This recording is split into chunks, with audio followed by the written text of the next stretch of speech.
নোৱাৰা তোমালোকে বিদ্যালয়ত এনেকৈ থাকা নেকি তোমালোকৰ বিদ্যালয়ত এনেকৈ থাকা নেকি নাথাকা নহয় অত যদি ইয়াত দুজনকৈ বহি দিয়া যদি ছিগি পেলাই কঁকালটো ভাগি যায় কি হ'ব সক্ষম হৈছে সকলোকে ঘোষণা কৰিম এখন সভা হ'ব একদম সৰুকৈ হ'ব কম সময়ত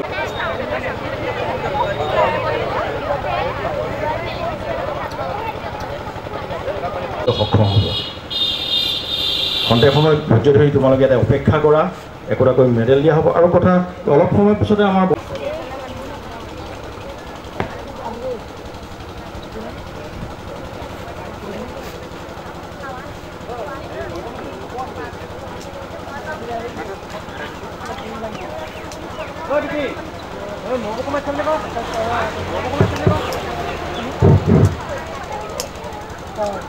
ছবি আঁকি ভাল পোৱা হয়নে তুমি কিয় ছবি আঁকা ছবি কিয় আঁকা কোনে ক'বা ছবি কিয় আঁকা ছবি আঁকি কিয় ভাল পোৱা কোনে ক'বা কোনোবা এগৰাকীয়ে কোৱাচোন ছবি কিয় আঁকা ছবি আঁকি কিয় ভাল পোৱা আৰু কিয় ভাল পাব লাগে অকণমান কোৱাচোন তুমি আমাৰ মেডেল দি থাকিব তুমি ছবি আঁকি ভাল পোৱা ছবিৰ মানে আমি ছবিখনত নিজৰ মনৰ ভাৱটো প্ৰকাশ কৰিব পাৰোঁ আৰু মানে ছবি মানে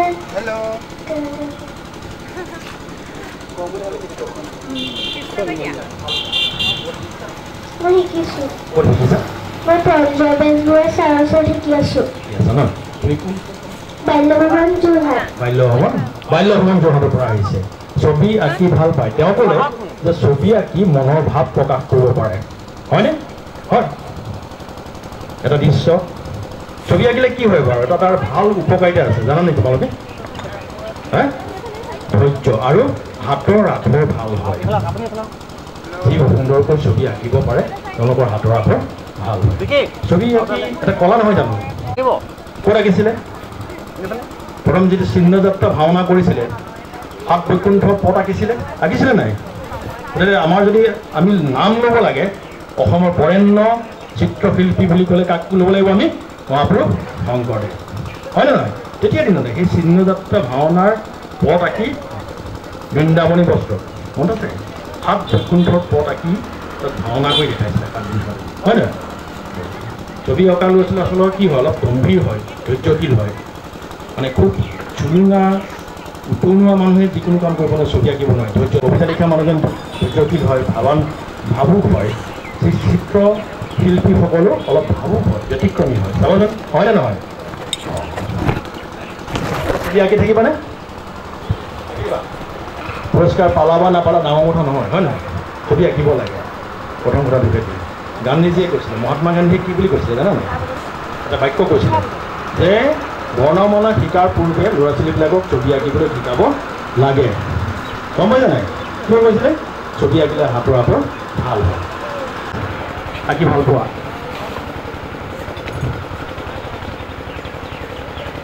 আৰু কোনোবাই কিবা ক'ব নেকি মনৰ কথা তোমালোকৰ ছবি কিয় আঁকা তুমি কিয় আঁকা ক'বা নেকি এইটোৱে দিগদাৰী ক'বলৈ ল'ৰা ছোৱালীবিলাকে ক'বলৈ মন নকৰে কিয় নকৰে তুমি কিয় ছবি আঁকা ছবি কিয় আঁকি ভাল কিয়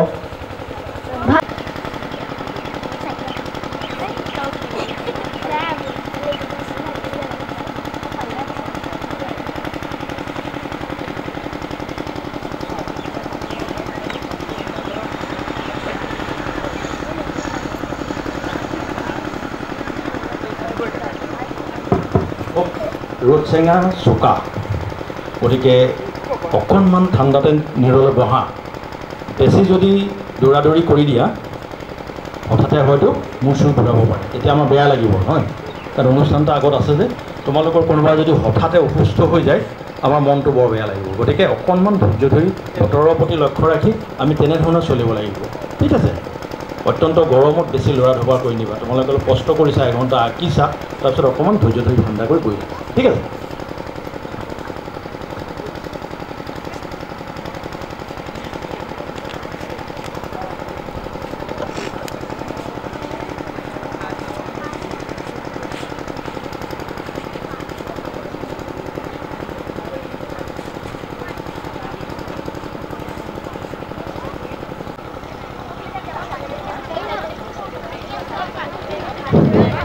প্ৰত্যেকে একোটাকৈ মেডেল পাবা ঠিক আছে আমাৰ জীৱনতো ৰং প্ৰকাশ কৰিছে সেইটো কাৰণে মই ছবিৰ লগত জড়িত মই শিকি আছো মই যোৰহাট ফাইনেন্স ছ'চাইটি শিকি আছো লাষ্ট ইয়েৰ আছো মানে বিভিন্ন ৰঙৰ সমাহাৰত হয়নে এখন ছবিত ৰঙৰ যি সমাহাৰ হয় সেই ৰঙৰ সমাহাৰেৰে নিজৰ জীৱনটো তেনেকৈ ৰঙীন কৰি তুলিব পাৰে আৰু উৎসাহ উদ্দীপনা পায় বঢ়িয়া আৰু কোনোবাই ক'বানে কোনোবা এজনে ক'বা নেকি প্ৰত্যেকৰ বেলেগ বেলেগ ভাৱ আছে নহয়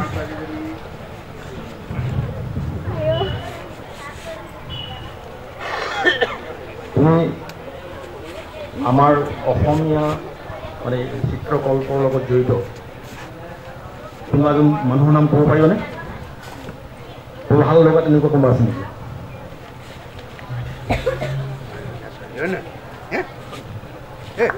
অসমীয়া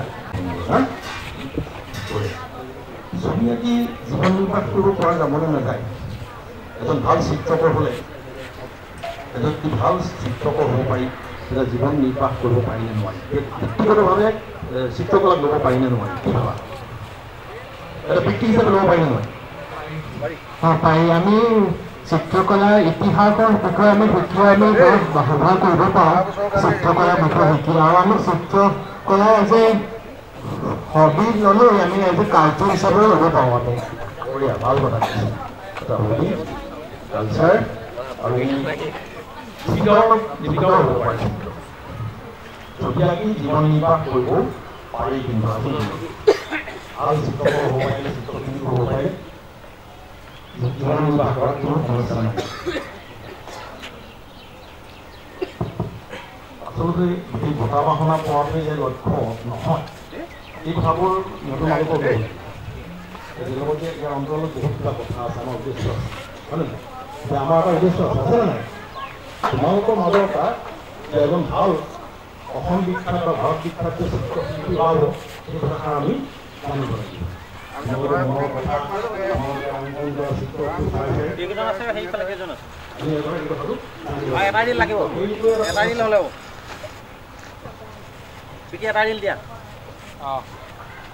অকল এইকেইজনহে আছে এইকেইজন আছে আৰু সেই তাত সেইজন ইয়াত তিনিটা হৈ যাব কেইটামান লাগিব সি তাত চাৰিজন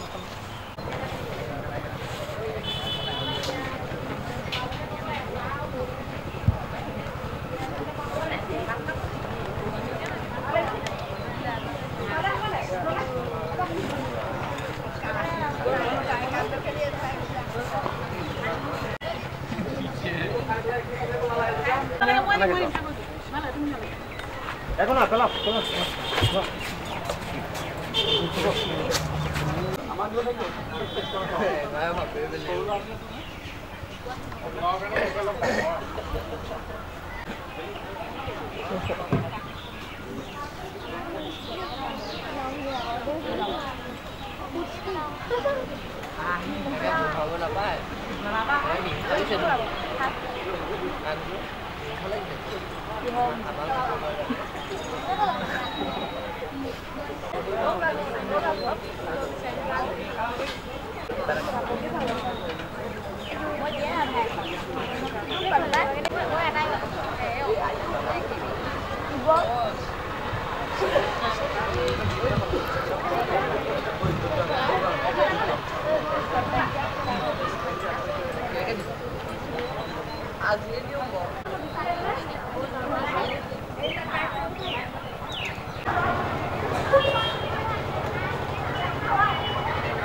তাৰপিছতে আমাৰ মুকলি সভা আছে বঁটা বিতৰণী সভা অনুষ্ঠান আছে কিন্তু কথা হ'ল বঁটা বিতৰণী সভাৰ কাম কৰিবলৈ ব্যৱস্থা কৰা হৈছে তাত প্ৰচণ্ড ৰ'দ পৰিছে গতিকে আমি সময়ৰ প্ৰতি লক্ষ্য ৰাখি আমি অনুষ্ঠান আৰম্ভ কৰিম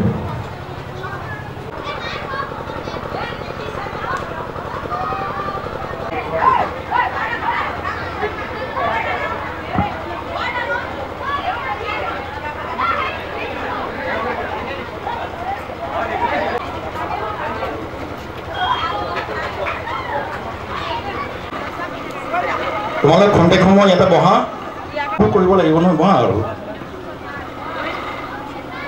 ইমানকৈ মই মন্ত্ৰী প্ৰদানৰ কাৰ্যসূচী অংশগ্ৰহণ কৰিবলৈ অনুৰোধ জনাইছোঁ। আমাৰ সভাপতি হেমন্ত ৰাজকৰদেৱক তেখেতৰ লগত সহযোগিতা কৰিবলৈ অনুৰোধ জনাইছোঁ। আদৰণি জনাইছে।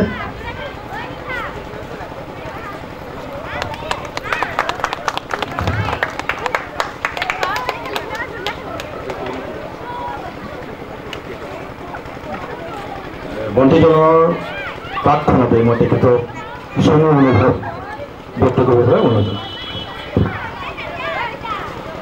হিমাংশুজ্যোতি নেওগ সোঁৱৰণী চিত্ৰাংকন প্ৰতিযোগিতা আৰু মুকলি সভাৰ আজিৰ যি কাৰ্যসূচী, সেই কাৰ্যসূচীত অংশগ্ৰহণ কৰিবলৈ পাই নিজকে মই ধন্য মানিছোঁ।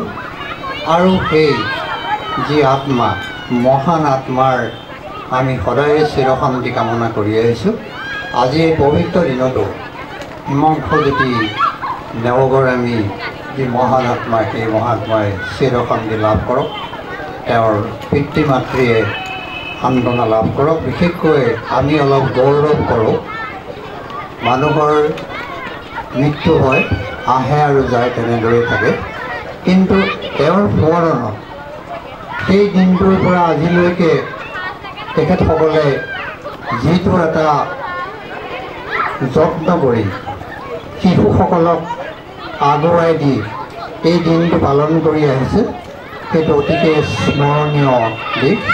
বিশেষকৈ শিশুসকলে আমাৰ ভৱিষ্যত, গতিকে তেওঁলোকৰ আত্মাই যেতিয়া শান্তি পায়, তেওঁলোকে যেতিয়া অত্যন্ত এটা সৌভাগ্য অনুভৱ কৰে, সেই অনুভৱটো পিতৃ মাতৃ দুয়ো বা তেখেতসকলৰ শুভাকাংক্ষীসকলেও সেয়া গ্ৰহণ কৰে। গতিকে মই সমবেত সকলোকে ধন্যবাদ জ্ঞাপন কৰিছোঁ। আৰু বিশেষকৈ আমাৰ যিখন সমিতিয়ে এই দায়িত্ব লৈছে, তাৰ উদ্যোক্তাসকলক আমি অত্যন্ত শ্ৰদ্ধা জ্ঞাপন কৰিছোঁ। এই অনুষ্ঠানভাগ আমাৰ একেদৰেই বা হয়তো ইয়াত উন্নত ভাগত যাতে ভৱিষ্যতে চলি থাকে আৰু আমি সহযোগিতা কৰিবলৈ পাওঁ, তেখেতসকলক অনুৰোধ জনাইছোঁ। মই সাধাৰণতে আমাৰ বিশেষ উপযুক্ততা নাথাকিলেও বিভিন্ন অনুষ্ঠান প্ৰতিষ্ঠানে আমাক সাধাৰণতে সুমুৱাই লয়। বাইপাছত থকা চিলাৰায় ভৱনত, যিহেতু চিলাৰায় দিৱস পাইছেহি, মই যোৰহাট জিলাৰ এটা দায়িত্বটো আছোঁ। তাত জৰুৰী এখন সভা ইতিমধ্যে বহি আছে। গতিকে মই ভাবিলোঁ যে মই ইয়াত এই সেৱাভাগ কৰি মই তালৈ যামগৈ। বিশেষকৈ আমাৰ দেৱৰ মোৰ ভাই, তেওঁ বহুদিনৰ আগতেই কৈছে, মই তেওঁক কথাও দিছোঁ, কিন্তু মই জানো যে এই দিনটোত কোনোবা এটা নহয় কোনোবা ফালৰ পৰা আকৌ টনাৰ জোৰা হ'ব। যা হওক, পৰম পিতাৰ শ্ৰীচৰণত সেৱা জনাইছোঁ। আজিৰ এই দিনটো সুকলমে পাৰ হওক আৰু সমবেত সকলোকে মই শ্ৰদ্ধা জনাই মই দুআষাৰ সামৰণি মাৰিছোঁ। আমি মন্ত্ৰীসকলক ধন্যবাদ জনাইছোঁ। লগে লগে আমি প্ৰগ্ৰাম ফালে যাবলৈ সকলো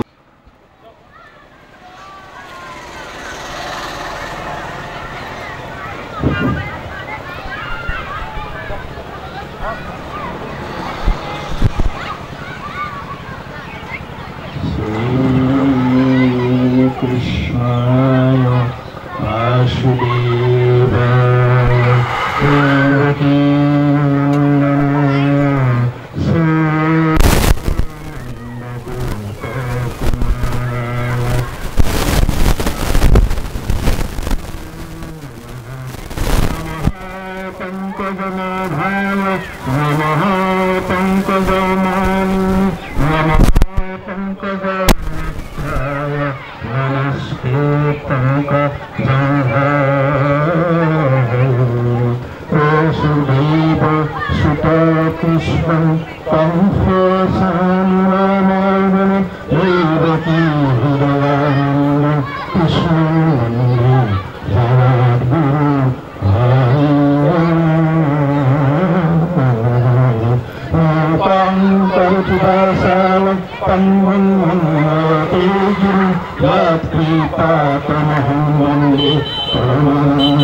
ইতিমধ্যে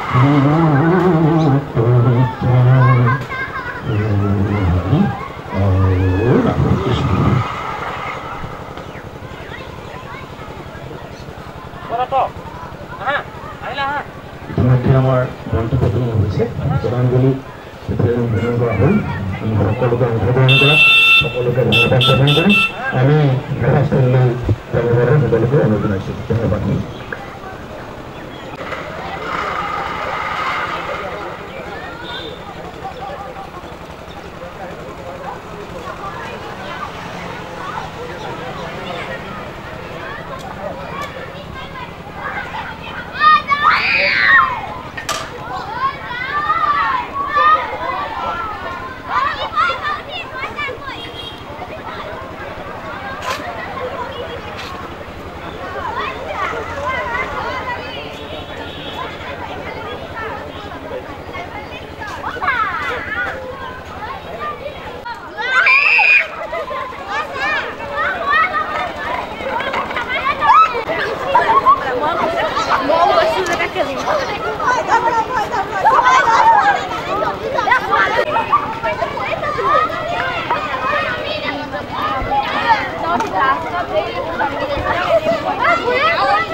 আমি হিৰবাৰী কবিতাৰে আপোনালোক সকলোকে স্বাগতম জনাই আজি এই সভাখনি পৰিচালনা কৰিবৰ বাবে সভাপতিৰ আসন গ্ৰহণ কৰিবলৈ আমাৰ শ্ৰদ্ধাৰ শ্ৰীযুত হেমন্ত ৰাজখোৱাদেৱক সভাপতি আসন গ্ৰহণ কৰিবলৈ অনুৰোধ জনাই তেখেতক আদৰণি জনাবলৈ মই দেৱজিৎ দেৱক অনুৰোধ জনাইছোঁ।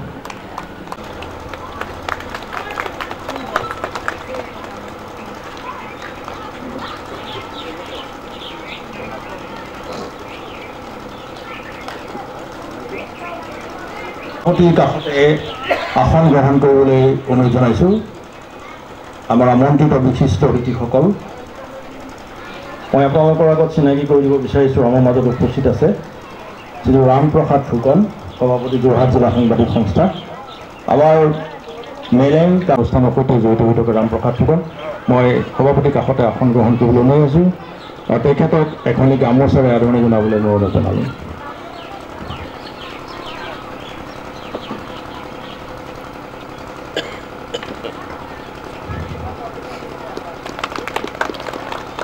মই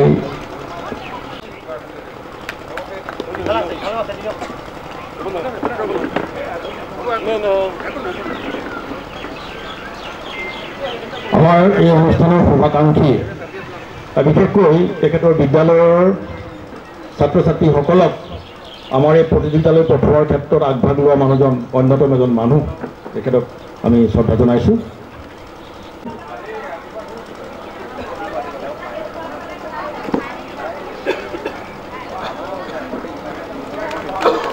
মই মঞ্চলৈ আদৰণি জনাইছোঁ শ্ৰীযুত হেমেন কুমাৰ শইকীয়া। আচলতে তেখেতৰ পৰিচয় অলপ প্ৰসাৰিত, প্ৰবীণ শিক্ষাবিদ, শিশু প্ৰেমী, বিশেষকৈ যোৰহাট জিলা মইনা পাৰিজাতৰ প্ৰাক্তন সম্পাদক, বৰ্তমানো তেখেত সক্ৰিয় হৈ আছে। আৰু লগতে যোৰহাটৰ সেৱা নামৰ যিটো স্বেচ্ছাসেৱী অনুষ্ঠান, সেই অনুষ্ঠানৰ সভাপতি হিচাপে দায়িত্ব গ্ৰহণ কৰি আছে। বিজ্ঞান সেৱাৰ লগত ছাত্ৰ ছাত্ৰীৰ মাজত বিজ্ঞান মনস্কতা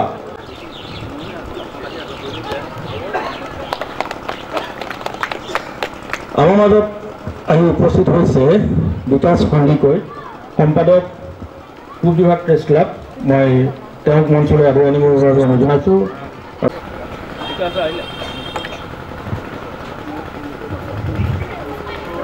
এয়া আপোনালোকৰ সন্মুখত বিকাশ সন্দিকৈ।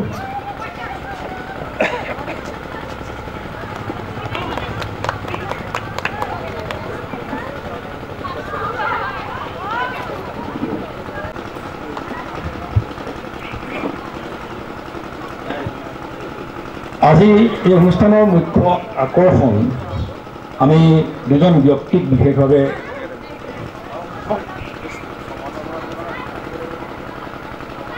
দিগন্ত বৰদেৱক আদৰণি জনাইছে দেৱজিৎ নাথ ডাঙৰীয়া।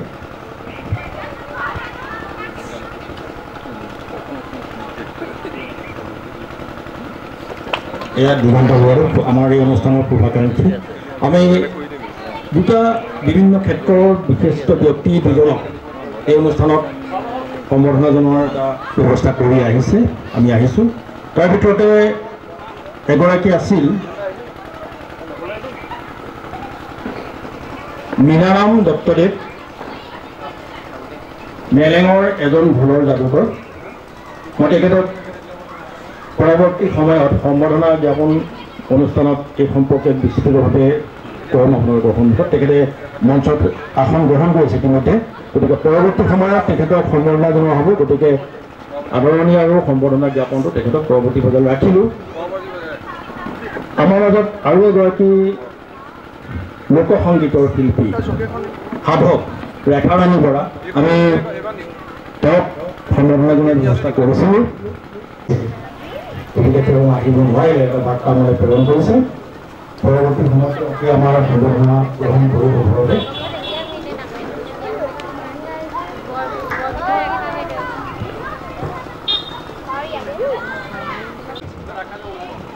সদ্যহতে তেখেতক মই মঞ্চত আসন গ্ৰহণ কৰিবৰ বাবে অনুৰোধ জনাইছোঁ। বিশিষ্ট ব্যক্তিসকলৰ আসন গ্ৰহণ আদৰণি হৈছে, কিন্তু মই কেইজনমান ব্যক্তিক মই চিনাকি কৰিব বিচাৰিছোঁ।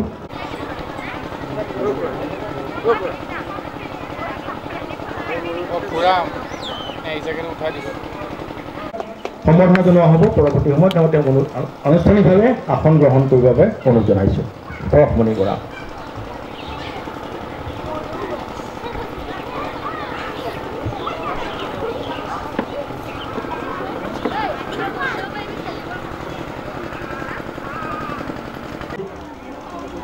দিয়াটো ভাল এইকাৰণে যে তেখেতসকল আমাৰ লগত লাগি আছে শুভাকাংক্ষী হিচাপে। গতিকে মই জয়তে হিমাংশুজ্যোতি কৰণী নিধিৰ তিনিজন বিশেষ ব্যক্তি আমাৰ মাজত আহি উপস্থিত হৈছেহি। তেখেতসকল হ'ল ক্ৰমে শ্ৰীযুত দেৱদত্ত শইকীয়াদেৱ, আমাৰ মাজত উপস্থিত মই চিনাকি কৰিছোঁ দেৱদত্ত শইকীয়াদেৱ, মহম্মদ মুকিবুল হুছেইন ডাঙৰীয়া আৰু শ্ৰীযুত প্ৰশান্ত ভূঞাদেৱ। তিনিজনকে আমাৰ অনুষ্ঠানত স্বাগতম জনাইছোঁ। আৰু মই চিনাকি কৰি ভাবিছোঁ আমাৰ এই অনুষ্ঠানটোৰ লগত অহৰ্নিশে কাম কৰি থকা মণ্টু দত্ত চিনি পাইছেনে বাৰু? পাইছে মণ্টু দত্ত। দিগন্ত বৰা চেনিদানৰ পৰা আহিছে এই অঞ্চলৰ আমাৰ এই অনুষ্ঠানৰ লগত। আৰু এজন নতুন নাম আনিছোঁ আমি, নতুন যুৱক শিক্ষক পাৰ্থপ্ৰতিম কোঁৱৰ। এই যে তিনিজন মানুহ দেখিছে, হেমেন শইকীয়া ডাঙৰীয়া নিশ্চয় জানিব এই তিনিজন মানুহ এটা অনুষ্ঠানৰ মানুহ। কি বাৰু? মইনা পাৰিজাত। বেলেগ এটা পৰিচয় আছে আমাৰ মধ্য যোৰহাট আঞ্চলিক মইনা পাৰিজাতৰ এই তিনিজন আমাৰ মোৰ লগত মোৰ সতীৰ্থ। আৰু এইজন এজন জ্যেষ্ঠ এইজন কৰ্মী হেমেন শইকীয়াদেৱ দেই, দীৰ্ঘ সময় লাগি আছে এইটো এটা পৰিচয়। তাৰ লগতে মই চিনাকি কৰি গৈছোঁ জাবি বৰা আমাৰ পৰিচিত এটা ল'ৰা। মেঘজ্যোতি শইকীয়া প্ৰশান্ত বৰা কেনে গ'ল? প্ৰশান্ত বৰা কেনেবাকৈ মূৰফালত থাকি যাব পাৰে চাইছোঁ এবাৰ। গতিকে আমি আপোনালোকৰ প্ৰেৰণা আপোনালোকৰ উৎসাহ উদ্দীপনাত আমি কাম কৰি আছোঁ। আচলতে এইবিলাক অনুষ্ঠান কোনো একক প্ৰচেষ্টাৰে হোৱা অনুষ্ঠান নহয়, সেইবাবে আমি সমূহীয়া প্ৰচেষ্টাৰে যদি আগবাঢ়ি গৈ আছোঁ। গতিকে সকলোৰে শ্ৰদ্ধা জনাইছোঁ, আপোনালোকক স্বাগতম জনাইছোঁ আৰু অনাগত দিনত আপোনালোকৰ পৰা সহায় সহযোগিতা পোৱাৰ আশাৰে আমি বিশিষ্ট ব্যক্তিসকলক চিনাকি আদৰণি আসন গ্ৰহণ ইতিমধ্যে হৈছে। গতিকে মই কাৰ্যসূচী সভাপতি মহোদয় আপোনাক আগবঢ়াই দিছোঁ, পৰৱৰ্তী কাৰ্যসূচীত তেখেতে চলাই যাব।